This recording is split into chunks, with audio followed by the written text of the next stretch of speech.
Vale. Muy buenas tardes. Hoy les venimos a hablar sobre nuestra propuesta pedagógica para la enseñanza del impuesto diferido en Colombia.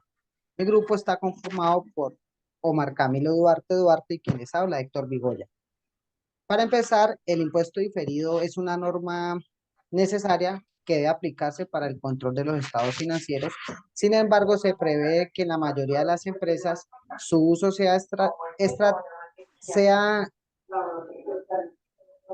se ha restringido o simplemente se desconoce, ¿sí? El fundamento de esta investigación es proponer un procedimiento para aplicar y liquidar impuesto diferido conforme a la NIC 12, identificando el impacto de la no aplicabilidad de este y su repercusión en la labor contable. En el país se utiliza el impuesto diferido para originar estimaciones contables que incurran en la presentación de los estados financieros. El impuesto diferido es la conexión entre la contabilidad y la declaración del impuesto de renta, en el cual nace una diferencia que puede ser temporaria, temporales o permanentes. La presente propuesta describe no solo el procedimiento de la liquidación del impuesto diferido, sino la forma detallada de los rubros que generan aquellas diferencias. Con esto se reflejan las consecuencias fiscales que los hechos económicos presentes tendrán en el futuro. En el planteamiento del problema, el impuesto diferido se centra en la identificación de las causas y consecuencias del desconocimiento de su aplicación, así como una propuesta de soluciones efectivas para su correcta liquidación y aplicación. Tenemos cuatro aspectos muy importantes, que es el desconocimiento en la aplicación del impuesto diferido, que muchas empresas desconocen el uso y la importancia del impuesto diferido, lo que puede generar problemas en la presentación de los estados financieros y en la toma de decisiones de la entidad. Las causas del desconocimiento de la aplicación del impuesto diferido. Estas causas del desconocimiento pueden ser diversas, desde la falta de información y capacitación contable hasta la complejidad de la normativa y la falta de recursos de la entidad. Consecuencias del desconocimiento en la aplicación del impuesto diferido. La no aplicación del impuesto diferido puede generar distorsiones en los estados financieros y afectar la imagen de la empresa ante diversos inversionistas y asimismo generar problemas fiscales. Soluciones para la correcta liquidación y aplicación del impuesto diferido. Se hace necesario proponer soluciones efectivas para mejorar el conocimiento y la aplicación del impuesto diferido a fin de reducir los riesgos y mejorar la presentación de los estados financieros. Bueno, seguimos con la justificación. Dice que pues el impuesto diferido es un tema importante en el ámbito contable y financiero, ya que con él podemos directamente coger a las empresas y su presentación de estados financieros. Bueno, tenemos se divide en cuatro aspectos, que es la importancia para la toma de decisiones, relevancia para el cumplimiento normativo, impacto de la planeación fiscal y por último tenemos lo que es la importancia para la auditoría financiera. Bueno, el primero, que es la importancia para la toma de decisiones, la contabilización y el análisis del impuesto diferido, es esencial para la toma de decisiones financieras y estratégicas para lo que es la gerencia de una empresa. ¿Sí? Entonces pasamos ya a la relevancia para el cumplimiento normativo, el cual se rige con la norma de la NIC 12. Entonces, en este podemos establecer criterios, métodos para la contabilización del impuesto diferido y también las empresas deben cumplir con los requerimientos de la NIC 12, así como los requerimientos fiscales nacionales en lo que representa la prestación y pago del impuesto. Ya pasamos a lo que es el impacto en la planeación fiscal. El impuesto diferido puede afectar significativamente la planeación fiscal de una empresa. También podemos comprender cómo se calcula y se contabiliza el impuesto diferido para que pueda ayudar a la empresa a tomar decisiones financieras y estratégicas para cual se minimice su carga fiscal y maximice su rentabilidad. Y por último, tenemos la importancia para la auditoría financiera. Los auditores financieros evalúan los estados financieros de una empresa para que asegure de que estén libres de errores y represente finalmente la situación financiera de la empresa. Ahí también ya podemos ver que es el impuesto diferido puede ser justificado por su importancia para la toma de decisiones el cumplimiento normativo, la planificación fiscal y la auditoría financiera. Comprende cómo se calcula y se contabiliza el impuesto diferido. Puede ser beneficioso tanto para la empresa como las partes interesadas que utilicen sus estados financieros para la toma de decisiones. Bueno, aquí ya pasamos a lo que es el objetivo general, elaborar una propuesta pedagógica para enseñar de la enseñanza del impuesto diferido en Colombia. Y aquí tenemos los objetivos específicos que se desglosan en tres partes, que es identificar la normatividad legal vigente que es aplicable al impuesto diferido en Colombia, determinar los lineamientos pedagógicos para la aplicación didáctica del proceso de enseñanza del impuesto diferido en Colombia, y por último tenemos diseñar una propuesta pedagógica para la enseñanza del impuesto diferido en Colombia. En el marco teórico debemos tener dos cositas muy claras, que son las diferencias entre las NIC y las NIF. Cabe resaltar que las NIC son normas de información contable, normas internacionales que regulan la información presentada en los estados financieros, y las NIC son un instrumento de aplicación comparativo en la presentación de los estados en la misma entidad que lo rige. En las NIF son normas internacionales de información financiera, normas internacionales que regulan la forma en cómo se presenta la información acerca de los hechos económicos generados en la entidad. Y por último, las NIT se estandarizan en un mismo lenguaje contable que asimismo les permite su comprensión y facilita su aplicación comparativa en los estados financieros. Los impuestos diferidos nacen debido a que el resultado contable en una sociedad es distinto al resultado tributario. Esto se aplica por las diferencias de las ambas normas que regulan su determinación, ya que disponen el reconocimiento de ingresos, gastos en ejercicios distintos. Además, se espera una enseñanza más práctica y aplicada de este tema y que contribuya a mejorar la retención del conocimiento y aumentar la motivación en el interés de los estudiantes por el aprendizaje de la contabilidad fiscal. Bueno, aquí ya pasamos a lo que es el marco legal. Podemos ver que el Congreso colombiano estipula para ello las siguientes normas, las cuales se desglosan en 5 leyes y 5 decretos, la cual tenemos de primera Ley 43 de 1990, por medio de la cual se reglamentó la profesión de contador público, ¿sí? De ahí ya pasamos al decreto 2649 de 1993, por el cual se reglamenta la contabilidad en general y se expide también los principios o normas de la contabilidad generalmente aceptados en Colombia. Ahí ya pasamos a la siguiente ley, que es la ley 1314 del 2009. Por medio de esta se regula los principios y normas de contabilidad e información financiera y de aseguramiento de información aceptados en Colombia. En esta señala las autoridades, el procedimiento para su expedición y se determina las entidades responsables de vigilar su cumplimiento. Ya de aquí pasamos al decreto 2706 del 2012, que el cual constituye con el marco técnico normativo de información financiera para las microempresas, donde se procura establecer un régimen simplificado de contabilidad y también se espera establecer además los requerimientos de reconocimiento, medición, presentación e información o relevancia de las transacciones. De aquí ya pasamos al decreto reglamentario de la ley 1314 del 2009. En esto podemos ver que se fija la acción de las normas internacionales de contabilidad en Colombia, el cual se desglosa en 2 decretos, que es el decreto 2706 del 2012 y el decreto 27 del 2012, 2784 del 2012. En el decreto 2706 del 2012 es el cual que lo rige la ley 1314 del 2009 sobre el marco técnico normativo para los preparadores de información financiera que conforman conforman el grupo microempresarios.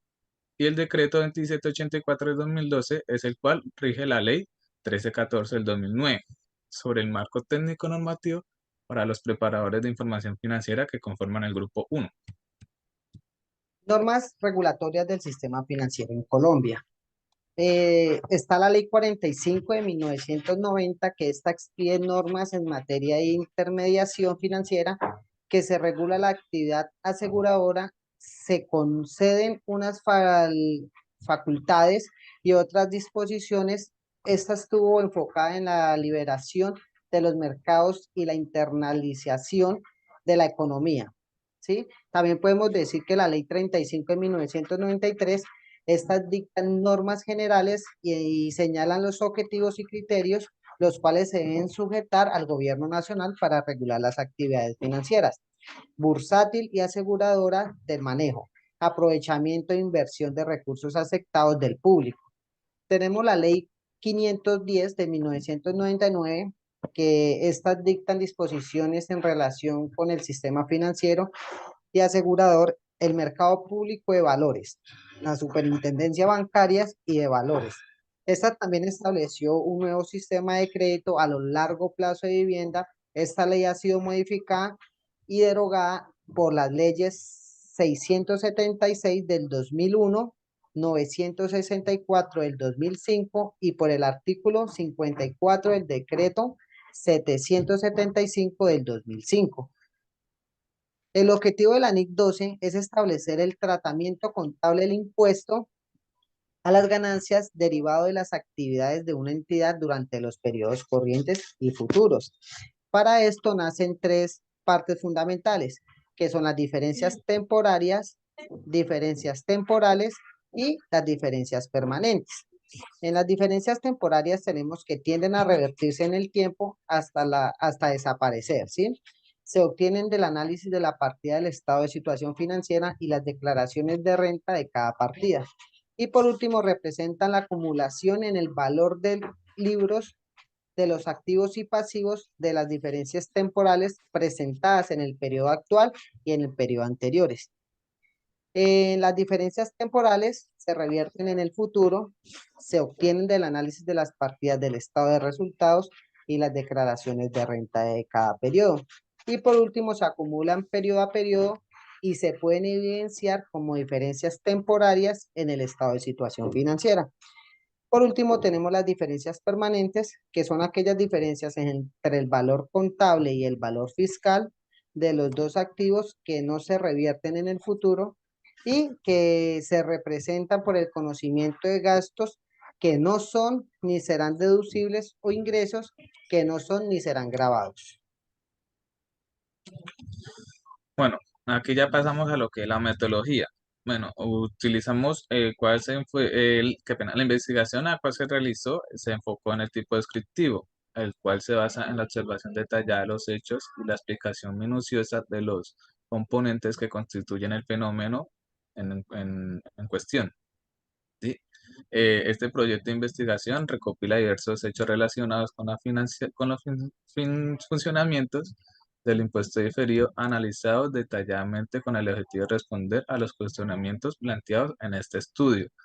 Además, también podemos ver que identifica claramente el punto de partida y los objetivos a alcanzar para enfocar adecuadamente las capacidades y los alcances de investigación científica y articular los procesos correspondientes.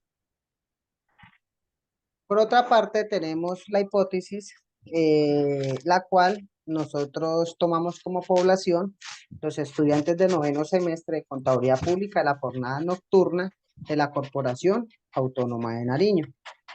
Nuestra muestra fue dirigida a los estudiantes de Contaduría Pública que cursan la opción de grado de método CIP. El instrumento que nosotros utilizamos para recolectar la información que necesitamos para esta investigación fue por medio de una encuesta. El objetivo de esta encuesta fue pues la creación y la aplicación de un modelo de encuesta que tenga como objetivo evaluar la aceptación, entendimiento y la eficacia de la NIC 12 en la liquidación del impuesto diferido. Se espera que la implementación de una propuesta pedagógica centrada en el uso de ejemplos prácticos y resolución de problemas concretos relacionados con el impuesto diferido facilite la comprensión de los estudiantes sobre el funcionamiento y su importancia en el ámbito contable y fiscal.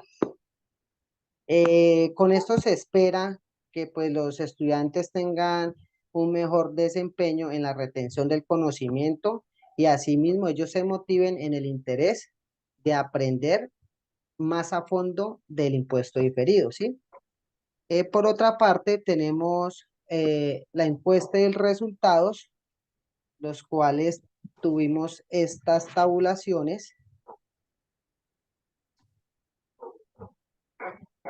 Bueno, en esta parte yo voy a explicar lo que como tal tenemos una conclusión de lo que son las encuestas, ¿sí? Bueno, según lo acordado, bueno, lo que nos mostraron nuestros compañeros es que la Corporación Universitaria de Autónoma de Nariño considera importante lo que son bueno, los que son los estudiantes que cursaron el curso, lo que era el CIP, consideran importante la implementación de una asignatura que se centre en la teoría y puesta en práctica del impuesto diferido con relación a su desempeño laboral profesional. Como se mencionaba, el impuesto diferido tiene mucha relevancia, ¿sí? En cuanto a su puesta en práctica, ya que no solo sirve para hechos ocurridos en el presente, sino prevención e implementación de nuevas políticas, las cuales sirven para que la empresa tome decisiones y que ayude a corregir los posibles errores que se presentan y así llevar a cabo satisfactoriamente el desarrollo del objetivo social y el cumplimiento también del objetivo de la misma. Tenemos un análisis de una herramienta que permite pues el entendimiento de la liquidación del impuesto diferido. Con este proceso se pretende comprender el cálculo del impuesto diferido. Consiste en utilizar una tabla de Excel en la cual se ingresan todas las cuentas del estado de situación financiera, incluyendo activos, pasivos y patrimonio para cada cuenta. Se introduce el valor contable y el valor fiscal que debe coincidir con la declaración del impuesto del periodo correspondiente. Luego se calculan las diferencias entre los valores contables fiscales para cada partida, utilizando los estándares de las normas internacionales de información financiera NIF. Eh, para esto tenemos las diferencias temporarias que, temporarias no miento, qué pena. Tenemos el impuesto deducible, las cuales para los activos, si la base fiscal es mayor que la contable, para los pasivos, si la base fiscal es menor que la contable, y para el impuesto imponible, para los activos, si la base fiscal es menor que la contable, y para los pasivos, si la base fiscal es mayor que la contable. ¿Sí? Acá tenemos un pequeño ejemplo en el cual nos vamos a centrar más que todo en la cuenta de clientes, en la cuenta de deterioro de cartera y en la de terrenos.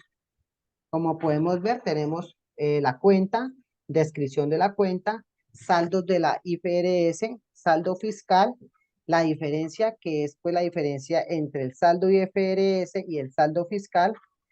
Ya tenemos, digámoslo así, si tenemos la diferencia, tenemos que tener claramente si es temporaria o permanente. Tenemos un impuesto del 34% sobre la tasa y un 6%. Y tenemos el impuesto diferido si va a ser activo deducible o pasivo imponible. Como podemos ver, tenemos una cuenta que es la de deterioro de cuentas que tuvo una diferencia de menos 89 millones con una participación de 40%, lo cual es un activo deducible. Por otro lado, tenemos acá en ajustes de territorio una que es permanente. No se ve saldo fiscal, pero sí tiene un saldo permanente que sigue ahí, el cual tuvo un incremento del 10% y la tenemos por un pasivo imponible. Así igualmente con los ajustes de construcción de la carrera, ¿sí? Tuvimos un valor permanente, el cual superó un 40% y lo tuvimos en cuenta en un pasivo imponible. La diferencia deducible en el futuro reducirá el monto del impuesto a pagar, mientras que la diferencia imponible aumentará el monto del impuesto a pagar en el futuro. El cálculo del impuesto diferido se basa en la tasa impositiva futura que se toma como diferencia para el próximo periodo gravable. ¿Sí? En este ejemplo mencionado utilizamos una tasa del 34% y del 10% para la ganancia ocasional. En el caso específico de la cuenta de clientes, se ve afectada por el deterioro de la cartera, que se registra únicamente de acuerdo con la política contable establecida y por la provisión de cartera calculada. Según la norma fiscal, por lo general, esta partida presenta una diferencia debido a que los parámetros del cálculo no son los mismos. Esta diferencia se clasifica como temporal, ya que no puede revertirse o aumentar a medida que se recupera la cartera. El impuesto se calcula utilizando la tarifa general del 34% y así se clasifica como deducible. siguiendo el reglamento mencionado en lo anterior. Por otra parte, en el caso de los terrenos, como la implementación de las normas internacionales, se valoran contablemente y su valor razonable, lo que genera una diferencia clasificada como temporal, ya que disminuirá con el tiempo. Para el cálculo del impuesto se utiliza una tasa del 10% y al momento de la venta el valor será recuperable y sujeto a impuesto de la renta como ganancia ocasional. Lo mismo ocurre con las construcciones en curso y edificaciones que se miden de la misma manera que los terrenos y se calcula el impuesto utilizando la tarifa general del 34%. En este caso particular no se identifican las diferencias de las cuentas de pasivo, aunque podrían presentarse en otros casos, ¿sí? En otros ejemplos muy similares. Bueno, y por último ya tenemos lo que son las conclusiones.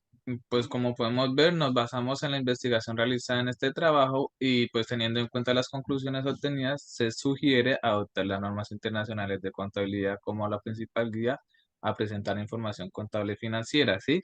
Es recomendable también comenzar a empezar a capacitar al personal, asegurándonos de que estén preparados para adoptar las normas internacionales de información financieras como son las NIF, adquiriendo todos los conocimientos necesarios para adaptarse rápidamente a este nuevo ciclo contable.